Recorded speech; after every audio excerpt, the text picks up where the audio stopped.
News room live देख रहे हैं आप और मैं हूं आपके साथ शिपन शर्मा और मेरे साथ है मेरे सहयोगी शीतल शर्मा। तो चलिए शुरुआत करेंगे जहां पर सबसे बड़ी खबर अभी तक ये निकलकर सामने आ रही है, जहां पर कोलकाता रेप मर्डर केस को लेकर लगातार विरोध प्रदर्शन तेज होते नजर आ रहे हैं। देश भर की अगर बात करेंगे, लगातार सोशल मीडिया से लेकर सड़कों तक ये विरोध प्रदर्शन तेज हो चुके हैं। वहीं पर अब बीजेपी के कार्यकर्ताओं की बात करें, वो भी यहां पर सड़कों पर उतर चुके हैं। बता दें कि पुलिस ने प्रदर्शनकारियों को हिरासत में लिया है। कोलकाता केस में और प्रदर्शन जो है वो उग्र होता नजर आ रहा है। ये विरोध प्रदर्शन अब विकराल रूप ले चुका है। पश्चिम बंगाल में बीजेपी का बंद आज जारी है। सुबह 6 बजे बंद का ऐलान किया गया और 12 घंटे तक ये बंद जो है वो जारी रहेगा। इसी बीच पुलिस और बीजेपी कार्यकर्ताओं के बीच में कुछ कहासुनी भी देखने को मिली, जिसके बाद की प्रदर्शनकारियों को हिरासत में भी लिया गया। बता दें कि सरकारी कर्मचारी जो हैं वो दफ्तर में पहुंचते नजर आए और लगातार सोशल मीडिया से सड़कों तक विरोध प्रदर्शन कोलकाता रेप मर्डर केस को लेकर जारी नजर आया। शीतल, बिल्कुल, देखिए कोलकाता का मामला पूरी तरह से राजनीति की भेंट चढ़ चुका है और अब कोलकाता के अंदर बीजेपी और टीएमसी आमने सामने हैं। कल जब छात्रों ने वहां पर प्रदर्शन किया तो उसके बाद बीजेपी ने उस विरोध में, यानी पुलिस ने जब जबरन वहां पर छात्रों का प्रदर्शन रुकवाया, उन पर लाठियां बरसाई, उन पर पानी की बौछारें बरसाई, उसके बाद बीजेपी ने उसी के विरोध में आज बंगाल के अंदर बंगाल बंद रखा है। लेकिन उसका असर कई सारे इलाकों में देखने को भी मिला है। लेकिन जिस तरह से बीजेपी वहां पर सड़कों पर नजर आ रही है, बसें रोक रही हैं, ट्रेनें रोक रही हैं और उसके खिलाफ अब टीएमसी के कार्यकर्ता भी बंगाल के कई सारे रेलवे स्टेशनों पर पहुंचकर ट्रेनों को रोकने का काम कर रहे हैं। यानी कुल मिलाकर किसी को असल मुद्दे की नहीं पड़ी है, बस अपनी राजनीति और राजनीति को कैसे चमकाया जाए उसको लेकर लगातार काम हो रहे हैं। बीजेपी लगातार ममता सरकार पर निशाना साध रही है और ममता सरकार अपने पुलिस बल प्रयोग कर बीजेपी के कार्यकर्ताओं को हिरासत में डालने का काम कर रही है। ये तस्वीरें गवाही दे रहे हैं, पश्चिम बंगाल की पहली तस्वीर जहां पर बीजेपी के महिला कार्यकर्ताएं हों या फिर पुरुष कार्यकर्ता हों, वो तमाम सड़कों पर हैं और विरोध प्रदर्शन कर रहे हैं। हर वहां पर जो बस वाला हो, गाड़ी वाला हो, उससे आह्वान किया जा रहा है कि आज बंगाल बंद है तो आज आप गाड़ी लेकर बाहर ना आए, आप अपने घर पे रहिए। इसका असर देखने को मिला है। लेकिन सबसे आश्चर्यजनक बात यह है शिफन कि आज बस जो ड्राइवर्स थे वो हेलमेट पहनकर निकल रहे थे। जो बाइकर्स हेलमेट पहनकर निकलते हैं, आज बस के ड्राइवर्स को हेलमेट पहनकर निकलना पड़ रहा है। तो दूसरी तस्वीर, बीजेपी ने बसें ट्रेनें रोकी हैं। आप साफ तौर पर देख सकते हैं किस तरह से ये झड़प पुलिस के साथ जो है वो कार्यकर्ताओं की देखने को मिल रही है। उत्तर 24 परगना के अंदर भी बीजेपी के कई कार्यकर्ता इकट्ठा हुए हैं और वहां पर ट्रेनें रोकी गई हैं। साथ ही साथ टीएमसी ने भी इस बंद के विरोध में सामने आकर प्रदर्शन किया है, उन्होंने भी ट्रेनें रोकी हैं। भारी संख्या में पुलिस जो बल है वो तैनात है, सुरक्षाकर्मी ममता सरकार की तरफ से तैनात किए गए हैं और साथ ही साथ वहां के सरकारी कर्मचारियों को सीधे सीधे आदेश है कि अगर आपने इस भारत बंद का समर्थन किया है, बंगाल बंद का समर्थन किया, तो आपकी सैलरी कटेगी, आप अपने दफ्तर में पहुंचे, आप रोजमर्रा की तरह आज भी दफ्तर में आइए और अपना काम करिए। तो दूसरी तरफ 12 घंटे का ये बंद आज रखा गया है। सुबह 6 बजे से शिफन शाम 6 बजे तक जो बंगाल है वो इसी तरह से बंद रहेगा। बिल्कुल, जिस तरीके से तस्वीरें हमने आप तक साझा करने का प्रयास किया, बीजेपी और वहीं पर टीएमसी दोनों ही पार्टियां जो है वो कहीं ना कहीं इस पूरे मामले को अब सियासी तरीके से देखने की कोशिश कर रहे हैं, जहां पर लगातार दोनों ही पार्टियां द्वारा विरोध प्रदर्शन देखने को मिल रहा है। बसें रोकी जा रही हैं, ट्रेन्स भी रोकी जा रही हैं। शीतल, 9 अगस्त वो काला दिन था जब ये पूरा मामला पेश आया, जहां पर एक ट्रेनी डॉक्टर के साथ दुष्कर्म किया गया, उसके बाद उसका मर्डर किया गया। उस दिन के बाद अभी तक की बात करेंगे तो विरोध प्रदर्शनों का सिलसिला बदस्तूर जारी है।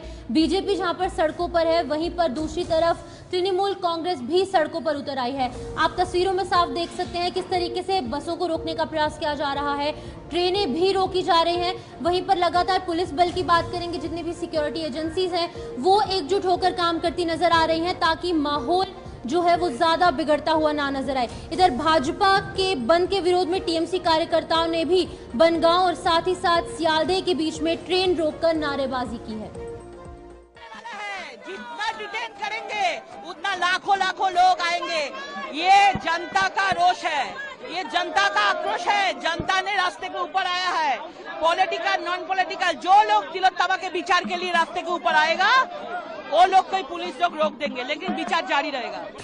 आज सुबह जो है घर से निकले हैं अपने नेता अर्जुन सिंह जी के घर जाने के लिए। सुबह 8:15 में 3 मिनट भी नहीं हुआ होगा, घोषपाड़ा रोड पे उठे हैं, इंग्लैंड इंडिया मिल क्रॉस किए हैं। रास्ते पर अचानक भाटपाड़ा म्यूनिसिपैलिटी का जेटिंग मशीन ला करके रास्ता जाम कर दिया गया है। जैसे ही हमारी गाड़ी रुकी है वैसे ही 50 से 60 लोग जो है हमारे गाड़ी को, हम लोगों की गाड़ी के ऊपर जो टारगेट करके बम चलाना शुरू किया है। 7 से 8 जो है बम चला है।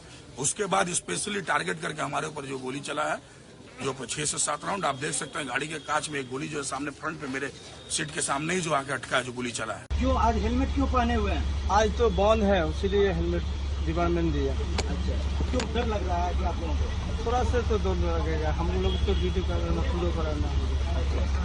तो आज जो गाड़ी निकाले हैं कितना आतंक में है आप लोग? अब जिला ये नोटिस दिया हम लोग सुबह में, जो हम लोग को पूरा ड्यूटी करना पड़ेगा। वजह समस्त गाड़ी दिया। आपका नाम? आपको ना हमें बचाइए। पुलिस आकर रिक्वेस्ट किया, आईसी आकर रिक्वेस्ट किया, एसडीपी आकर रिक्वेस्ट किया, साहब एक ट्रेन कम से कम छोड़ा, बाद में पूरा खड़ा कर देना। ट्रेन कहाँ जाएगा? बनगा से सुबह से बंद था, एक भी ट्रेन नहीं है। शियालदह से अभी सतपाड़ा रुकेगा, ठाकुर नगर रुकेगा, ऐसा चलता ही रहेगा दिन भर। रिक्वेस्ट किया, साहब हमारा नौकरी बचाइए, साहब हमारा नौकरी बचाइए। अभी क्या परिस्थिति है?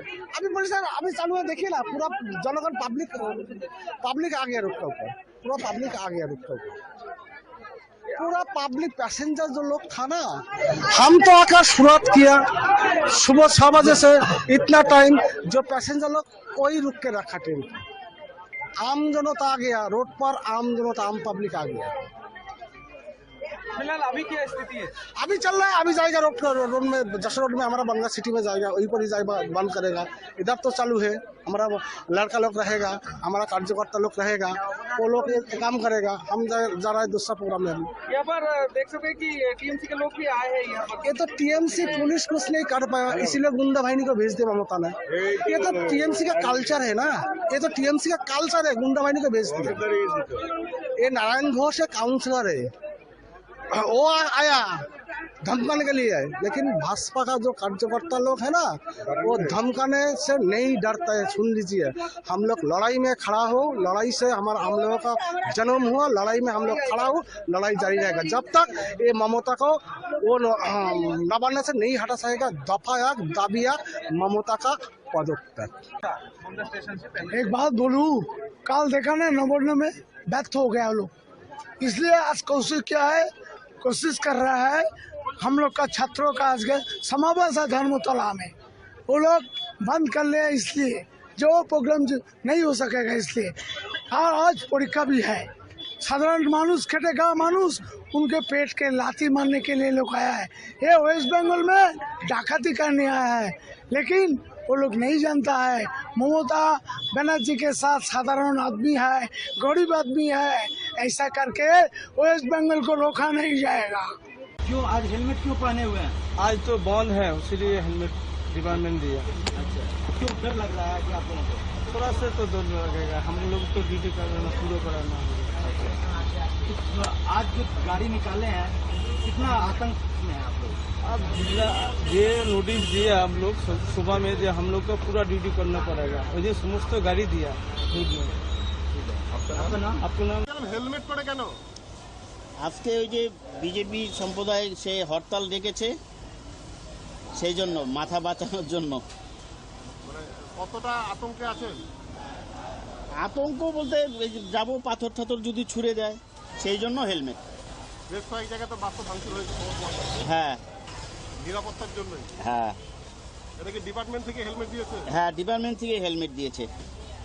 এখন মনে এই যে বন্ধের মধ্যে গাড়ি চালাচ্ছেন, মানে কি মনে করছেন সবকিছু ঠিকঠাক থাকবে?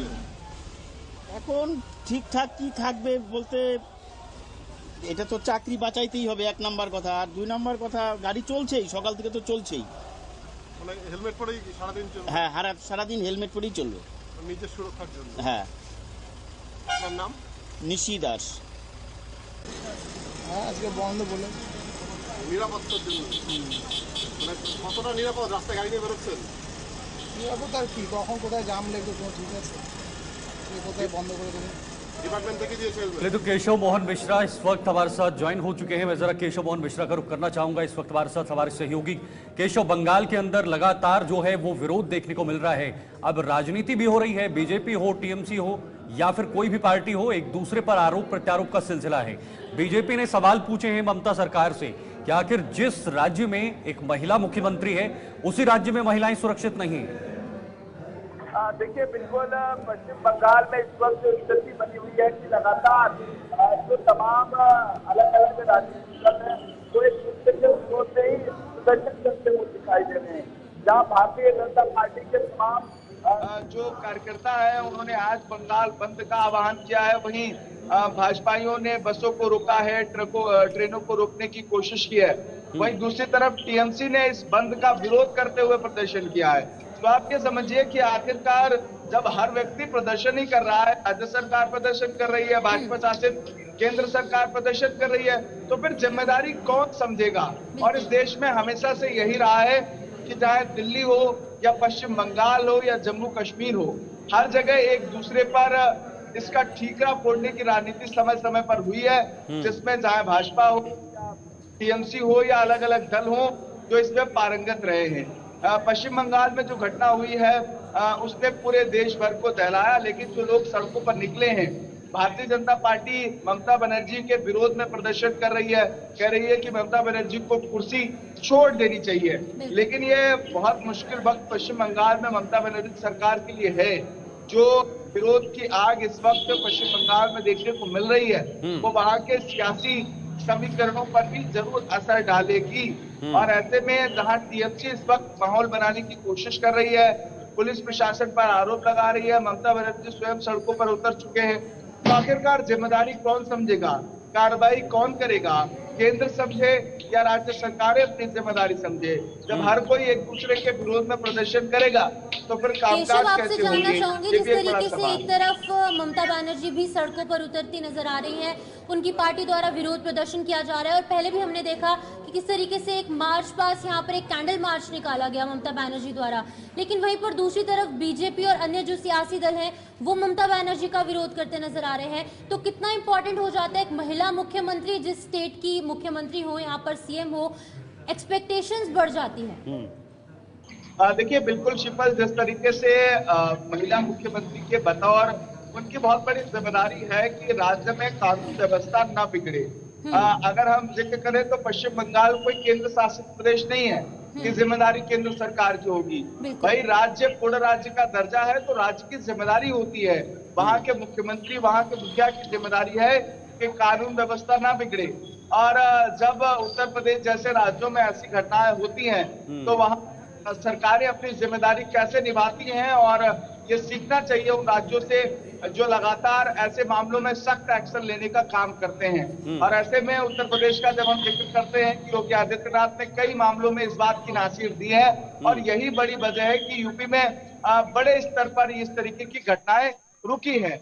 आखिरकार अन्य प्रदेश कैसे सीखेंगे, यूपी से कैसे इस बात का कहीं ना कहीं आकलन समझेंगे और अपने राज्यों में इसको इम्प्लीमेंट करेंगे, जिससे ऐसी घटनाएं रुके। और ऐसी घटनाएं रुकना बहुत जरूरी है, क्योंकि ये घटनाएं जब तक सख्त कानून नहीं होगा, जब तक राज्य सरकारों के बेहतर प्रबंधन नहीं होंगे, कानून बिल्कुल केशव, इसी कड़ी में जो बीजेपी है वो लगातार प्रदर्शन भी कर रही है और ममता सरकार पर हमले कर रही है कि ममता सरकार जो है वो गुंडागर्दी वाली सरकार है, वहां पर उनकी सरकार में गुंडे पनप रहे हैं, इस तरह से असामाजिक जो तत्व हैं वो पनप रहे हैं, इनका एक नेक्सस है, चाहे वो पुलिस हो, राजनेता हो या फिर इस समाज, इस तरह के जो तत्व हैं जो हमेशा कहीं ना कहीं समाज में इस तरह के कृत्य करने के लिए आगे रहते हैं। तो क्या वक्त आ चुका है ममता सरकार का कि अब कोई बड़ा सा एक्शन लिया जाए, क्योंकि ममता ने खुद जो है वो एक चिट्ठी प्रधानमंत्री मोदी तक भी पहुंचाई थी। जी, सरकार पर बड़े आरोप लग रहे हैं, यहाँ तक कि रेपिस्टों को संरक्षण देने का आरोप भारतीय जनता पार्टी लगा रही है। शीतल, हमें ये समझना होगा कि जहाँ पश्चिम बंगाल में इतनी बड़ी घटना हुई, उस वक्त चूक यहाँ हुई कि राज्य सरकार ने तुरंत एक्शन नहीं लिया। उसके बाद केंद्र ने सीबीआई गठित की, सरकार ने अपनी जिम्मेदारी समझी और कई फास्ट ट्रैक कोर्ट हो या टास्क फोर्स हो बनाना हो, ये तमाम जरूरी कदम उठाए गए। ये लेकिन यह जिम्मेदारी राज्य सरकारों की है कि जब ऐसी घटना हो तो उस घटना में त्वरित कार्रवाई हो और कार्रवाई ऐसी हो तो नासिर बने, अगले आरोपी जो इस तरीके की घटना को अंजाम दे उससे पहले वो सोचे। और जब केशव, तक ये जिस तरीके से आपने नहीं बात होगा, की कि कार्रवाई इस तरीके की होनी चाहिए कि बाकी जो लोग हैं वो इस तरीके का जघन्य अपराध करने से डरे, आपको क्या लगता है कि फास्ट ट्रैक कोर्ट्स की जगह फास्ट ट्रैक कार्रवाई होना जरूरी है? देखिए बिल्कुल ये बहुत अहम है और कई राज्य सरकारों ने काम किया है, जैसा कि मैंने अभी पहले भी जिक्र किया था कि उत्तर प्रदेश में कानून माफियाओं को नियंत्रित कैसे करती है, ये अपने आधार पर काम करते हैं, चाहे भूमाफिया हो या रेपिस्ट हो। हमने समय समय पर देखा कि एनकाउंटर की घटनाएं सामने आई और एक आंकड़ा भी बता रहा है यूपी जैसे राज्यों में घटनाएं पहले के मुकाबले कम हुई हैं। इनको रोकना मुश्किल है, लेकिन नासिर तो बनाना राज्य सरकार की जिम्मेदारी है ना। राज्य सरकार अगर अपनी जिम्मेदारी समझेंगे तो ऐसी घटनाएं रुकेंगी और जिम्मेदारी उतनी केंद्र की भी है, उतनी कोर्टों की भी है, उतनी जो फास्ट ट्रैक कोर्ट्स है, हमारे देश की निचली अदालतें हों, बड़ी अदालतें हों, सबकी जिम्मेदारी है। और शीतल, आज हम इस तमाम बड़े मुद्दों पर जरूर चर्चा करते हैं, लेकिन कहीं दूर दराज किसी गांव में किसी महिला के साथ, किसी बच्चे के साथ रेप जैसी घटना होती है। चलो फिलहाल रोकना चाहूंगा, रूपा गांगुली को बंगाल पुलिस ने गिरफ्तार किया है। ये बड़ी खबर इस वक्त बीजेपी ने जमकर प्रदर्शन किया, उसके बाद अब पुलिस ने एक्शन लिया है। बंगाल सरकार के खिलाफ विरोध लगातार जारी है।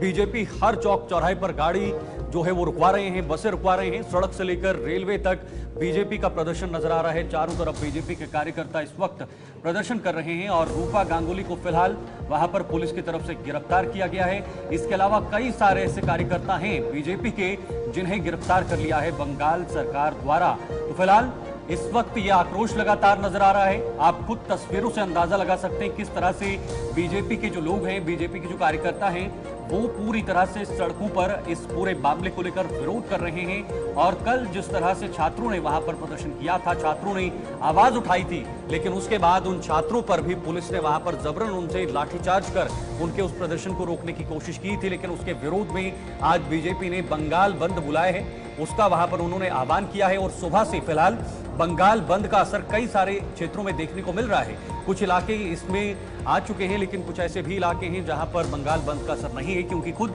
ममता बनर्जी ने यह कहा है कि बंगाल बंद नहीं होगा। बुधवार को जैसे काम चलता है, जैसे कार्य चलते हैं, वैसे ही चलेंगे। और सबसे खास बात यह रही कि इस दौरान जब बस चालक वहां से गुजर रहे थे, जब बस के ड्राइवर्स गुजर रहे थे, तो शिफन उन्हें भी हेलमेट पहनना पड़ रहा था। बिल्कुल इस तरीके से तस्वीरें आप देख सकते हैं कि सड़कों से लेकर सोशल मीडिया तक लगातार विरोध प्रदर्शन तेज होता नजर आ रहा है। और अभी तक की बड़ी खबर ये है कि रूपा गांगुली को यहाँ पे पुलिस द्वारा हिरासत में ले लिया गया है और वहीं पर अन्य जो बीजेपी नेता हैं उनको भी कहीं ना कहीं मामूली चोटें आई हैं।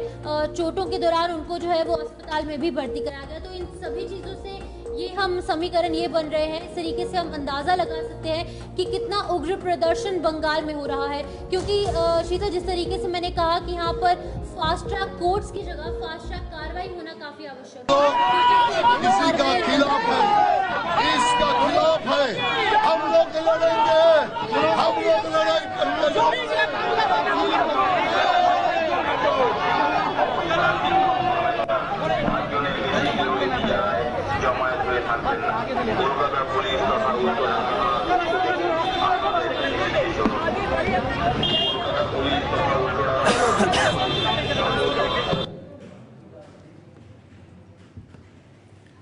तो आप देख रहे हैं किस तरह से वहां पर लगातार तस्वीरें आपको दिखाने की कोशिश कर रहे हैं। और जिन लोगों को वहां पर गिरफ्तार किया जा रहा है वो खुद मीडिया को कैसे अपनी बात जो है मीडिया के माध्यम से सामने रखने की कोशिश कर रहे हैं। लगातार बीजेपी का आरोप है कि ममता बनर्जी जो है वो इन लोगों को बचाने का काम कर रही है, इन अपराधियों को बचाने का काम कर रही है, जो इस तरह के अपराधों के बाद भी खुलेआम वहां पर अपने जीवन को जी रहे हैं और इस तरह से जीवन व्यापन कर रहे हैं। हालांकि इस पूरे मामले के बाद पूरे देश के अंदर जो डॉक्टर्स हैं या जो स्वास्थ्य कर्मी हैं, उन्होंने एक आवाज में, एक सुर में जो सरकार के सामने अपनी सुरक्षा की गुहार लगाई है और सुरक्षा सुनिश्चित करने की बात कही है शिवपन, लेकिन इसका असर यहां पर बिल्कुल भी देखने को नहीं मिल रहा है। कोई भी ठोस कदम इस पूरे मामले को लेकर उठाया नहीं जा रहा है और नतीजन अब सिर्फ और सिर्फ राजनीति हो रही है, एक दूसरे पर आरोप प्रत्यारोप। लेकिन इसका क्या परिणाम होगा ये अभी तक साफ नहीं हो पाया है। क्या इन प्रदर्शन करने से या बसों को रोकने से या फिर ट्रेनों को रोकने से हम समाज के अंदर अपनी जो महिलाएं हैं क्या उनकी सुरक्षा को सुनिश्चित कर सकते हैं, या फिर उसके लिए कोई कड़े कानून बनाने की जरूरत है। और साथ ही साथ जो इस जघन्य अपराध में लोग मौजूद हैं या शामिल हैं जिन्होंने इस कृत्य को किया है, उनको कड़ी से कड़ी सजा दी जाए ताकि पूरे देश के अंदर एक कड़ा संदेश जाए और आने वाले समय में कोई भी इस तरह की हरकत करने से पहले 10 बार सोचे कि इसका क्या सुलूक हो सकता है, इसका क्या परिणाम हो सकता है।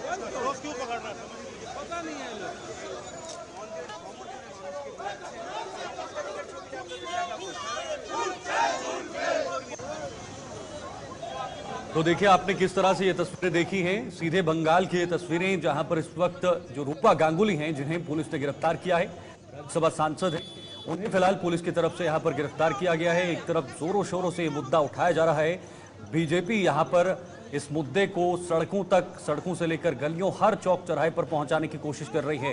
वो खुद सभी लोगों से आह्वान कर रही हैं कि आज जो बंगाल बंद है इसका आप भी समर्थन करें और जिस बेटी के साथ ये इस तरह से यहाँ पर किया गया है वो कहीं ना कहीं उसमें आने वाले समय में इसको हम रोक पाएं।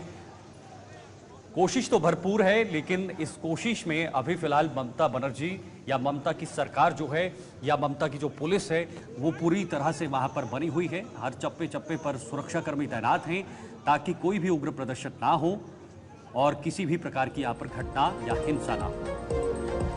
तो चलिए अभी तक की बड़ी खबर आपको बता दें, जहां पर इंजीनियर राशिद जो है वो जेल से बाहर आ सकते हैं। राशिद की जमानत अर्जी पर आज सुनवाई देखने को मिलेगी। बारामूला को लेकर बात करेंगे, जहां पर निर्दलीय उम्मीदवार जो है वो मेंबर ऑफ पार्लियामेंट बन चुके हैं।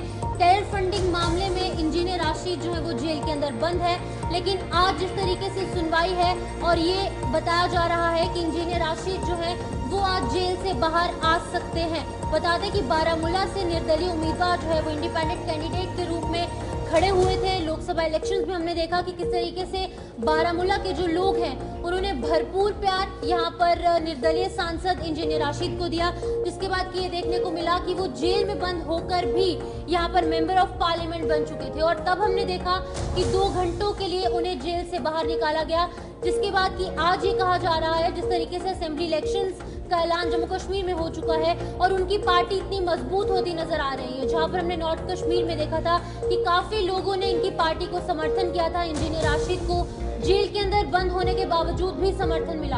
आज सेंट्रल कश्मीर और साथ ही साथ साउथ कश्मीर से भी काफी लोग इंजीनियर राशिद को समर्थन देते नजर आ रहे हैं और इनकी पार्टी ज्वाइन कर रहे हैं, जिसके बाद ये कहा जा रहा है कि इंजीनियर राशिद को यहाँ पर असेंबली इलेक्शंस के लिए जेल से बाहर निकाला जा सकता है। शीतल, बिल्कुल, देखिए रशीद की जमानत अर्जी पर आज फैसला होगा और ये संभवतः आज जेल से बाहर आ सकते टेरर फंडिंग मामले में ये गिरफ्तार हैं। लेकिन सबसे बड़ी बात यह है कि इंजीनियर रशीद जेल के अंदर से भी वो संसदीय चुनाव जीते हुए हैं और उससे भी खास बात यह है कि उनके सामने दिग्गज नेता और पूर्व मुख्यमंत्री थे जिन्होंने उन्हें हराया है। ऐसे लगता है कि कहीं ना कहीं जो लोगों की एक्सेप्टेंस है वो काफी ज्यादा उनके प्रति हो गई है और उनको एक्सेप्ट किया गया है। तो इसी के मद्देनजर अब फिलहाल विधानसभा चुनाव का डंका जम्मू कश्मीर के अंदर बज चुका है, लेकिन अगर इंजीनियर रशीद यहां पर बाहर आते हैं तो जरूर जम्मू कश्मीर की आबो हवा यहां से बदल सकती है।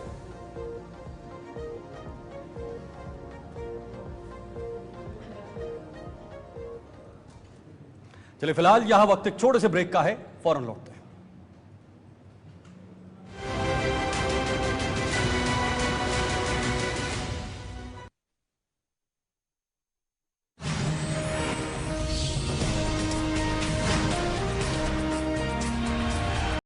कि आज उनको लेकर सुनवाई हो सकती है। इसी बीच जम्मू कश्मीर विधानसभा चुनाव की तैयारियां भी तेज हो चुकी हैं, जहां पर कि सभी राजनीतिक दल जो है वो चुनाव की तैयारियों में जुटे हैं। कमर कस ली गई है क्योंकि 10 साल के लंबे अंतराल के बाद यहां पर असेंबली इलेक्शंस हो रहे हैं। पहले चरण में 279 उम्मीदवारों का नामांकन यहां पर निकलकर सामने आया है, जहां पर कि पहले चरण के चुनाव जो है 24 विधानसभा सीटों पर चुनाव होंगे और तैयारियां तेज हो चुकी है। सभी राजनीतिक दल, चाहे बीजेपी है, कांग्रेस है, नेशनल कॉन्फ्रेंस है, पीडीपी है, सभी राजनीतिक दल जो है वो चुनावी तैयारियों में जुटे हुए हैं। लगातार अपनी मैनिफेस्टो को लेकर काम किया जा रहा है और डोर टू डोर कैंपेन की जा रही है। ज्यादा से ज्यादा लोगों को जो है अपने फेवर में लेने की कोशिश की जा रही है ताकि उनका वोट बैंक जो है वो तैयार हो सके।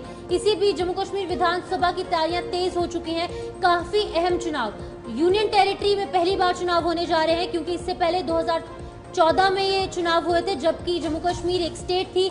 लेकिन ये अहम चुनाव इसलिए है क्योंकि 10 साल के बाद यहाँ पर चुनाव होंगे।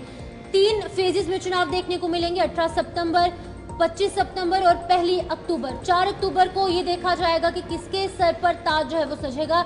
लेकिन यहाँ पर अगर हम सभी राजनीतिक दलों की बात करेंगे, लगातार प्रयास किया जा रहा है। बता दें कि 3 चरणों में चुनाव होंगे। पहला चरण 24 सीटों पर चुनाव होंगे 18 सितंबर को, नतीजे 8 अक्टूबर को निकलकर सामने आएंगे। दूसरा चरण 26 सीटों पर चुनाव देखने को मिलेंगे। पहले चरण की आपको पहले यहाँ पर कॉन्स्टिट्यूएंसी बता दें, पंपोर, त्राल, पुलवामा, राजपोरा, जैनापोरा, शोपियां, डीएचपुरा, कुलगाम, देवसर, डूरू, कोकरनाग और अनंतनाग। ये वो इलाके हैं जहां पर कि पहले चरण में चुनाव होगा। चिनाब वैली के भी कुछ इलाकों में चुनाव जो है वो देखने को मिलेगा। आपको बता दें कि 18 सितंबर को पहले चरण के चुनाव जम्मू कश्मीर में होंगे।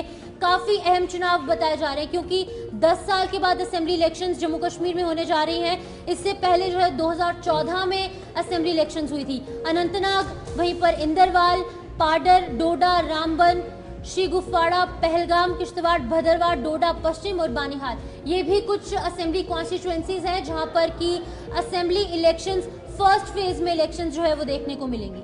शीतल, बिल्कुल, देखिए जम्मू कश्मीर के विधानसभा चुनाव बेहद महत्वपूर्ण और पूरी देश की नजरें इन चुनाव पर बनी हुई हैं। फिलहाल सबसे बड़ी जानकारी ये है कि भारतीय जनता पार्टी की तरफ से 40 स्टार प्रचारक बनाए गए हैं, जिसमें खुद प्रधानमंत्री मौजूद हैं और गृह मंत्री अमित शाह मौजूद हैं, राजनाथ सिंह हैं या फिर योगी आदित्यनाथ जैसे लोग हैं जिन्होंने लोकसभा चुनाव में भी जम्मू कश्मीर में आकर यहाँ पर जो है वो प्रचार किया था और दोनों सीटें जम्मू से जीती थी। लेकिन यहां पर परिस्थितियां अलग रहेंगी शिववन, और इन परिस्थितियों के साथ एक बार फिर से प्रधानमंत्री मोदी अपनी कमर कसेंगे, अपने कंधों पर पूरा प्रचार प्रसार रखेंगे। 2014 में भी उनकी हवा हमने देखी थी और उस हवा का फायदा बीजेपी को मिला भी था।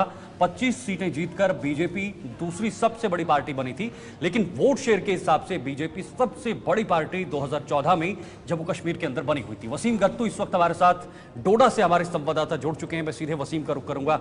वसीम, डोडा के अंदर सरगर्मियां तेज हैं और सबसे खास बात यह है कि जो प्रत्याशी हैं वो काफी तादाद में वहां पर प्रत्याशियों ने नामांकन किया है। आंकड़ा बहुत ज्यादा है।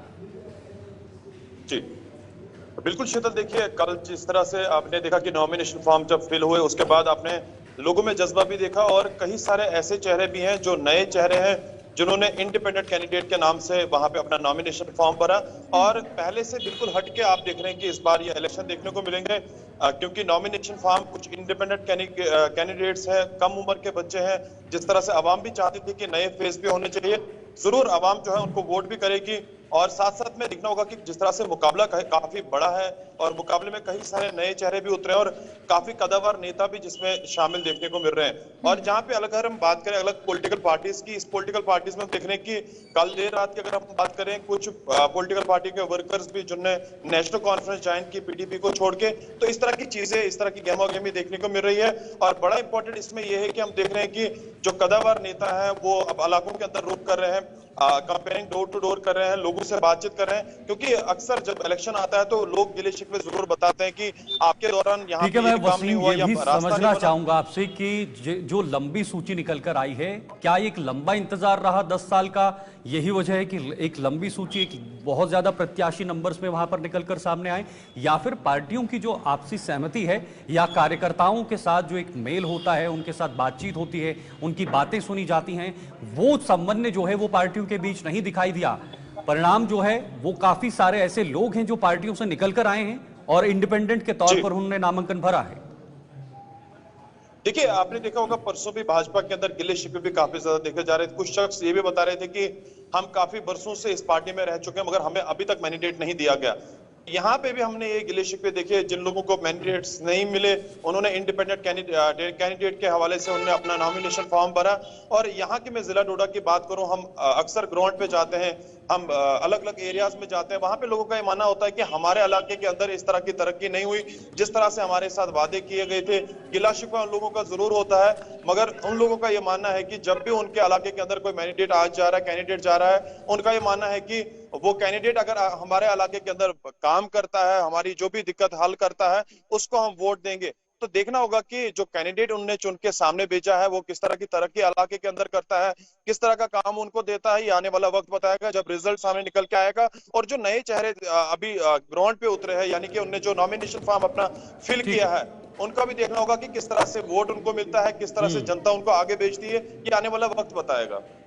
चलिए, बहुत बहुत शुक्रिया आपका वसीम, ये तमाम जानकारी के लिए। वसीम गत्तू इस वक्त हमारे साथ डोडा से बने हुए थे जहां पर 16 लोगों ने एक सीट से नामांकन भरा है, भद्रवा से भी 16 लोगों ने नामांकन भरा है और तीसरी सीट से 9 लोगों ने नामांकन भरा है। आप खुद समझ सकते हैं कि कितने सारे प्रत्याशी मैदान में हैं और कई जगह ऐसे प्रत्याशी भी हैं जिन्होंने त्वरित रूप से पार्टी को छोड़कर जो है वो इंडिपेंडेंट कैंडिडेट के तौर पर जो है चुनाव लड़ने का फैसला लिया है। रंजीव मेहता भी इस वक्त हमारे साथ जुड़ चुके हैं कठवा से। रंजीव, कठवा में किस तरह से सियासी सरगर्मियां तेज हो गई हैं, वहां पर क्या माहौल देखने को मिल रहा है और समीकरण किस तरह के बनते हुए नजर आ रहे हैं? देखिए शीतल, मैं बताऊं कि कठुआ की बात करूं तो विधानसभा चुनावों को लेकर सरगर्मियां पिछले काफी दिनों से ही तेज हो गई हैं। अब बीजेपी ने जो अपने उम्मीदवार हैं उनकी घोषणा कर दी है। कठुआ में मैं बताऊं कि पहले 2014 के चुनाव की बात करूं तो वहां पर 5 सीटें थी कठुआ पूरे जिले में। अब परिसीमन के बाद इसको बढ़ाकर 6 कर दिया गया है। एक नई कॉन्स्टिट्यूएंसी का गठन किया गया है जो कंडी क्षेत्र का इलाका है कठुआ जिले का, जिसमें जसरोटा के नाम से एक कॉन्स्टिट्यूएंसी जो है वजूद में आई है। इसको लेकर जब से ये कॉन्स्टिट्यूएंसी बनी है, क्योंकि इलाका जो है वो लखनपुर के पास से लगता हुआ हीरानगर के ऊपरी इलाकों तक का फैला हुआ इलाका है और इसमें इस इलाके की जो समस्या है लगभग एक समान ही समस्या है, क्योंकि कंडी का इलाका है। बड़े काफी समय से ये मांग उठ रही थी कि कंडी की सीट बनाई जाए, तो उसको लेकर भाजपा ने परिसीमन के बाद जब सरकार ने कंडी क्षेत्र के लिए अलग सीट निर्धारित किया तो उसके बाद चीज जानना काफी इम्पोर्टेंट है, क्योंकि 10 साल के बाद ये इलेक्शंस हो रहे हैं, लोगों की क्या कुछ उम्मीदें इस बार जो है वो बढ़कर निकलकर सामने आई है?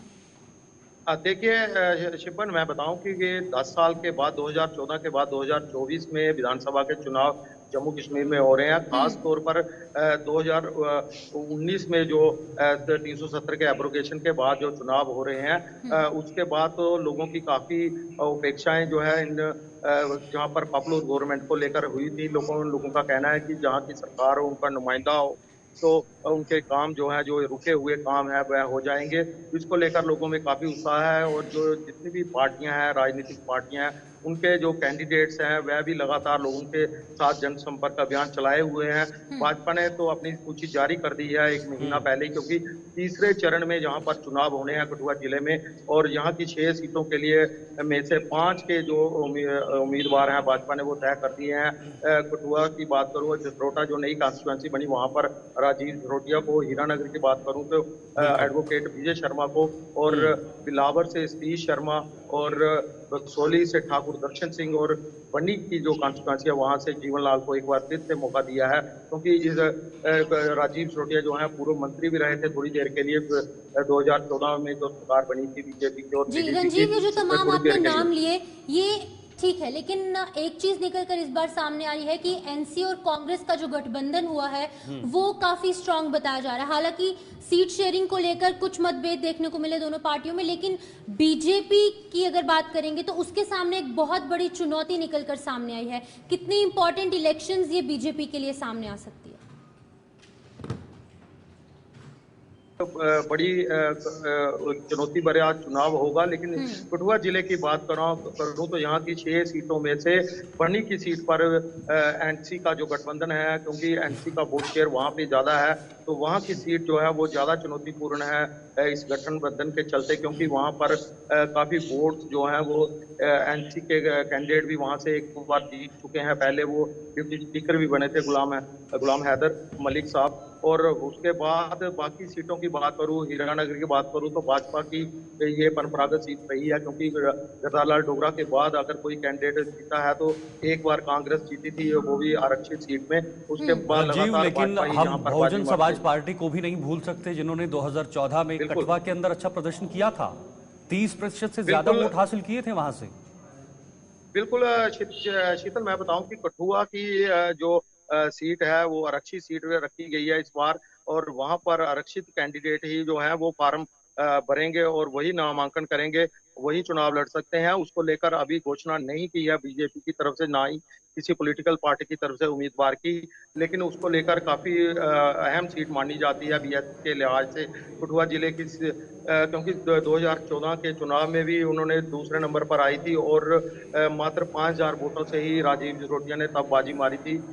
लेकिन इस बार भी जो डीडीसी हैं बीएसपी के बने हुए हैं नगरी इलाके के, सोमनाथ मल्होत्रा के जो पुत्र भी हैं वो काफी सक्रिय हैं, उनका काफी बैठ है अपने लोगों में, तो उनका भी चुनाव लड़ना लगभग तय है और एक कड़ी टक्कर जो है भाजपा को वो दे सकते हैं। चलिए, बहुत बहुत शुक्रिया आपका हमारे साथ जुड़ने के लिए और ये तमाम जानकारी इस वक्त कठुआ से हमारे सहयोगी दे रहे थे, और किस तरह से उन्होंने बताया कि वहाँ के प्रमुख मुद्दे क्या रहेंगे, वहाँ की फाइट किस तरह से रहेगी। सभी राजनीतिक दल हालांकि जुटे हुए हैं, बीजेपी की परंपरागत सीट रही है, लेकिन इस बार के चुनाव में क्या बीजेपी फिर से 2014 का वो इतिहास दोहराएगी या फिर यहाँ पर कुछ नई चीजें निकल कर आएंगी, क्योंकि 2019 में जब धारा 370 हटा तो उसके बाद कई सारे बदलाव जमीन पर देखे गए, और उन्हीं बदलावों को आधार बनाकर बीजेपी जो है वो यहाँ पर चुनाव लड़ने जा रही है। दावे किए जा रहे हैं कि जम्मू कश्मीर के अंदर यहाँ पर शांति बहाल हुई है, पत्थरबाजी कम हुई है, आतंकवाद कम हुआ है, आतंकवादियों पर, अलगाववादियों पर जो है वो नकेल कसी गई है, जो आतंक का समर्थन कर रहे थे या टेरर फंडिंग जैसे मामलों में थे उन पर नकेल कसी गई है। तो ये कुल मिलाकर मुद्दे बीजेपी की तरफ से रखे जा रहे हैं। फिलहाल न्यूज रूम में इस वक्त हमारे साथ हमारे वरिष्ठ सहयोगी, वरिष्ठ पत्रकार विनोद कुमार जी जुड़ चुके हैं।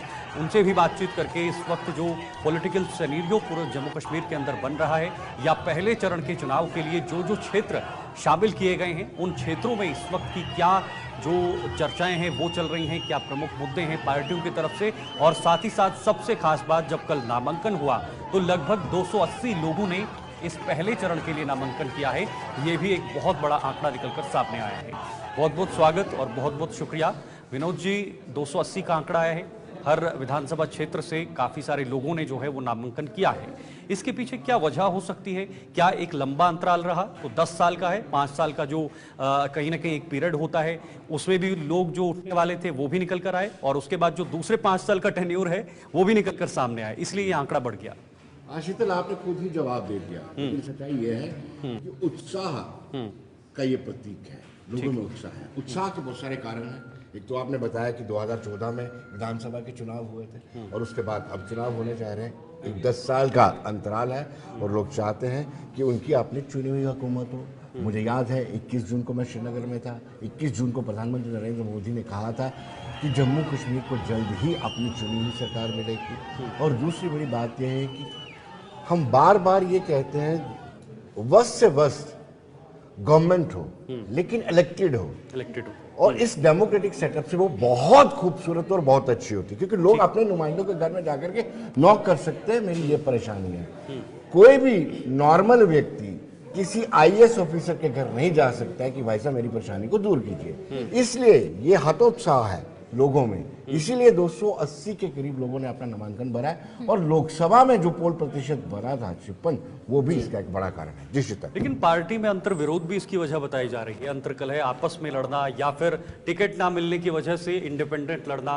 क्या इसको हम लोकतंत्र की खूबसूरती माने, या फिर जो लगातार पार्टियां कहती हैं कि नहीं पहले राष्ट्र की ओर जाना है, उसके बाद पार्टी की ओर जाना है, उसके बाद अपनी तरफ जाना है, तो ये क्या संकेत दे रहा है?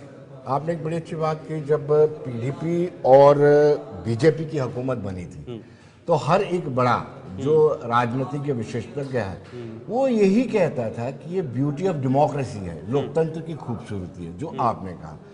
जब देखिए, जब उत्साह होता है या फिर जो दूसरी पार्टी को छोड़ के दूसरी पार्टी में शामिल होते हैं और उनको एडजस्ट करना होता है, ऐसे में नाराजगी एक बट नेचुरल नाराजगी है।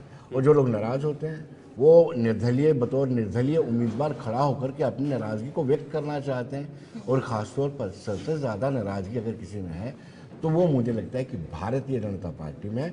उसका कारण ये भी है कि सत्तासीन जो पार्टी होती है उसमें लोग शामिल, यानी उड़ते हुए जहाज में लोग ज्यादा बैठने की करते हैं बतौर की जो खड़ा हो, तो इसलिए ज्यादा जहाज में ज्यादा सवारियां आ जाती हैं, फिर सभी सवारियों को इंटरटेन नहीं किया जा सकता। लेकिन अगर यहाँ पर एक सवाल मैं आपसे पूछना चाहूंगी, जिस तरीके से पहले 2014 में चुनाव हुए, अब 2024 में 10 सालों के बाद ये चुनाव हो रहे हैं, काफी अहम। लेकिन वहीं पर अगर हम देखें तो पहले स्टेट में ये चुनाव हुए थे और अब यूनियन टेरिटरी में असेंबली इलेक्शंस हो रही हैं। क्या कुछ बड़ा अंतर, डिफरेंस आपके हिसाब से देखने को मिल सकता है? डेफिनेटली अगर हम बात करें तो पहले 87 सीट थी, उसके बाद 4 जो लद्दाख वाली सीट है उनको कम कर दिया जाए, 87 से 4 निकाली तो 83 रहेगी। अब परिसीमन हुआ, परिसीमन होने के बाद 90 सीटें बन गई।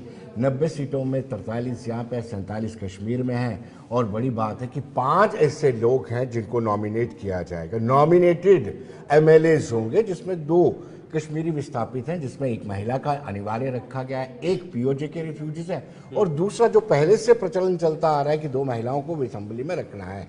तो वो कुल मिलाकर के 5 बनते हैं। अब यूटी में चुनाव हो रहा है, पहले लोग आनाकानी कर रहे थे, आप उमर अब्दुल्ला की ही बात लगा ले, उन्होंने कहा कि मैं चुनाव नहीं लड़ूंगा, अब उन्होंने मान लिया है कि वो चुनाव लड़ेंगे। तो इस तरीके से उत्साह लोगों में है। और ये उत्साह का कारण ये भी है, शीतल और शिपन दोनों को बता दूं, इनको लगता है कि जो सरकार ने कमिटमेंट की थी 5 अगस्त 2019 को on the floor of the house, कहा था कि यहाँ पर जल्द चुनाव भी करवाए जाएंगे और स्टेटहुड का दर्जा भी दिया जाएगा। इनको भरोसा है कि स्टेटहुड का दर्जा भी दिया जाएगा। ठीक है, बहुत बहुत शुक्रिया हमारे से जुड़ने के लिए, समय देने के लिए और ये बहुमूल्य जानकारी साझा करने के लिए। फिलहाल लखनऊ से बड़ी खबर, यूपी सरकार की नई सोशल मीडिया पॉलिसी सामने आई है। नई सोशल मीडिया पॉलिसी को योगी कैबिनेट ने मंजूरी दे दी है। देश विरोधी पोस्ट पर उम्र कैद तक की सजा का प्रावधान रखा गया है। देखिए, यूट्यूबरों को 8 लाख तक का विज्ञापन मिलेगा। ये बहुत बड़ी अपडेट इस वक्त यूपी से सामने आई है, जहां पर यूपी सरकार की नई सोशल मीडिया पॉलिसी या फिर गाइडलाइंस कह सकते हैं सामने आई हैं। नई सोशल मीडिया पॉलिसी को योगी कैबिनेट ने मंजूरी दे दी है। देश विरोधी ताकतें या देश विरोधी पोस्ट अगर सोशल मीडिया पर शेयर किए जाते हैं तो उनको उम्र कैद की सजा दी जाएगी और यूट्यूबरों को विज्ञापन दिए जाएंगे, एड्स दी जाएंगे। जी, जिस तरीके से सोशल मीडिया का दौर लगातार जारी है, उसी बीच में उत्तर प्रदेश सरकार ने एक बड़ा फैसला यहाँ पर लिया है। अभी ब्रेकिंग न्यूज आप तक पहुँचाने की कोशिश करें, जहाँ पर हाल ही के दिनों में जिस तरीके से सोशल मीडिया का दुरुपयोग बढ़ता जा रहा है, लेकिन इसी के साथ साथ आर्टिफिशियल इंटेलिजेंस के जरिए भी फेक न्यूज की बाढ़ आ चुकी है। इसे देखते हुए सोशल मीडिया को रेगुलराइज करने के लिए, रेगुलेट करने के लिए सोशल मीडिया पॉलिसी जो है वो उत्तर प्रदेश सरकार द्वारा सामने लाई गई है।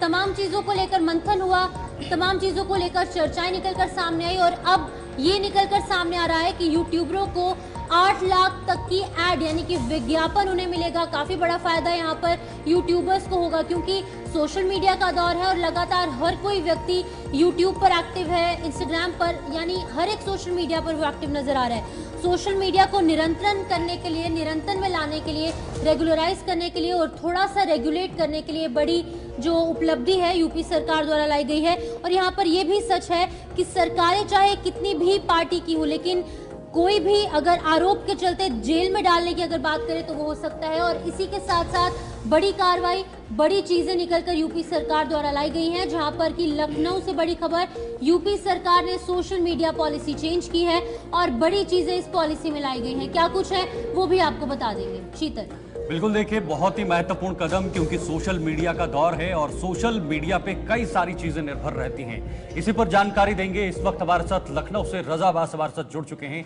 रजा, सोशल मीडिया को लेकर ये कितना बड़ा कदम है यूपी सरकार की तरफ से और क्या बदलाव इस सब पॉलिसीज के बाद देखने को मिल पाएंगे?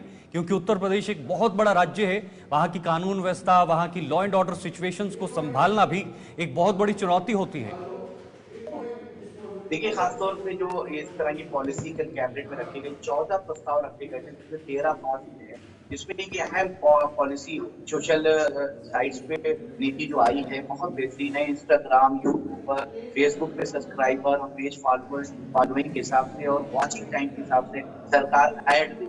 मगर वहीं पे दूसरी चीज ये है कि अंकुश लगाने की भी कोशिश की गई है कि आपत्तिजनक टिप्पणी या देश विरोधी गतिविधियां या प्रदेश विरोधी गतिविधियां, लॉ एंड ऑर्डर डिस्टर्बिंग कोई भी एलिमेंट वहां पे पाया गया, सोशल साइट पे कोई कंटेंट, तो उसको 3 साल से लेकर उम्र कैद की सजा हो सकती है।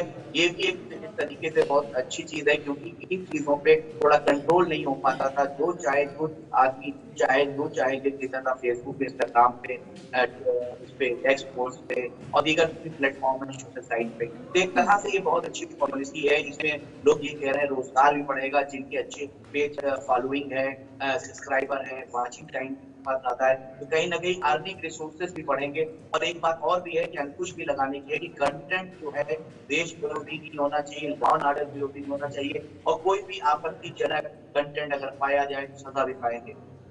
रजा, मैं आपसे जानना चाहूंगी, जिस तरीके से बताया जा रहा है कि YouTube के लिए 8 लाख का विज्ञापन होगा, फेसबुक के लिए 5 लाख का विज्ञापन होगा, कितनी बड़ी उपलब्धि, कितना बड़ा अवसर इन सोशल मीडिया हैंडलर्स के लिए होने वाला है? खासतौर पे जो ब्लॉगर्स हैं, यूट्यूबर्स हैं, इन्फ्लुएंसर हैं, उनके लिए तो ये लॉटरी है, जिनकी अच्छी फॉलोइंग पहले से स्टैब्लिश हो चुकी है। अब बहुत से लोग कूदेंगे, वो अपनी फॉलोइंग बढ़ाएंगे, एक रोजगार का प्लेटफॉर्म तैयार कर दिया है, जिनको हॉबीज में शामिल हो गया है, ब्लॉग करते हैं और वीडियोस डालते हैं, कंटेंट्स डालते हैं। खासतौर पर जब सरकार की योजनाएं और लोकार्पण योजनाएं और लाभान्वित होने वाले लोग, उसके सिलसिले से जो भी फुटेज वीडियो बनाएगा, उस प्रोसेस में सरकार ऐड देगी। ये बहुत बड़ा वो एक तरह से समझिए कि इन्फॉर्मेशन डिपार्टमेंट में ये पॉलिसी बंदी कैटेगरीज तय कर दी जाएंगी। पहले इलेक्ट्रॉनिक मीडिया, प्रिंट मीडिया को ऐड मिलते थे, अब इन्फ्लुएंसर्स को भी ऐड मिलेंगे, ब्लॉगर्स को ऐड मिलेंगे, यूट्यूबर्स को ऐड मिलेंगे। तो एक तरह से आप लोगों के लिए प्लेटफॉर्म सरकार ने खोल दिया कि आओ पैसे कमाओ। लेकिन रजा, दूसरी तरफ ये संदेश भी साफ है कि अगर आप देशद्रोही जैसे पोस्ट अगर शेयर करते हैं तो आपको कड़ी से कड़ी सजा दी जाएगी। सीधा संदेश योगी सरकार का। देखिए, खासतौर पे बहुत से लोग परेशान थे कि सोशल साइट ऐसा नेटवर्क है जिसपे नियंत्रण नहीं है। दिल्ली के दौरे पर हरियाणा के मुख्यमंत्री, एक और बड़ी अपडेट इस वक्त आ रही है। देर शाम दिल्ली पहुंचेंगे सीएम नायब सिंह सैनी। ये बड़ी जानकारी, इस वक्त हरियाणा के मुख्यमंत्री दिल्ली पहुंचेंगे। विधानसभा चुनाव को लेकर चर्चा होगी, टिकट बंटवारे को लेकर भी मंथन होगा। हरियाणा के अंदर किस तरह से टिकट बंटवारा होगा, किस तरह से यहां पर टिकट दी जाएंगी, उसको लेकर मंथन होगा। क्योंकि कुछ ही दिन पहले जम्मू के अंदर भी इसी तरह से एक विवाद भारतीय जनता पार्टी के अंदर देखने को मिला था, और यहां पर हरियाणा के अंदर अब बीजेपी किसी भी कीमत पर इस तरह की गलती को दोहराना नहीं चाहेगी। किसी भी कीमत पर अब टिकट बंटवारे को लेकर वो गलती नहीं करना चाहेगी जो जम्मू के अंदर शिफन किया गया है। जी बिल्कुल, जिस तरीके से अगर हम बात करेंगे असेंबली इलेक्शंस को लेकर, जम्मू कश्मीर और हरियाणा, इन 2 स्टेट्स में यहाँ पर चुनाव का ऐलान हुआ था, जिसके बाद कि अब विधानसभा चुनाव को लेकर मंथन जो है वो तेज कर दिया गया है। लगातार टिकट बंटवारे को लेकर आत्ममंथन किया जा रहा है। पार्टियों में सरगर्मियां जो है वो तेज होती नजर आ रही हैं। हरियाणा के मुख्यमंत्री नायब सिंह सैनी जो है वो दिल्ली दौरे पर इस दौरान पहुंचे हैं, और अब देखने वाली बात ये होगी किस तरीके से सीट शेयरिंग फॉर्मूला होगा, किस तरीके से किस उम्मीदवार को कौन से विधानसभा क्षेत्र दिया जाएगा, वो देखने वाली बात होगी। लेकिन फिलहाल के लिए न्यूज रूम लाइव में इतना ही। मुझे शिफन शर्मा और मेरे सहयोगी शीतल शर्मा को दीजिए इजाजत। नमस्कार।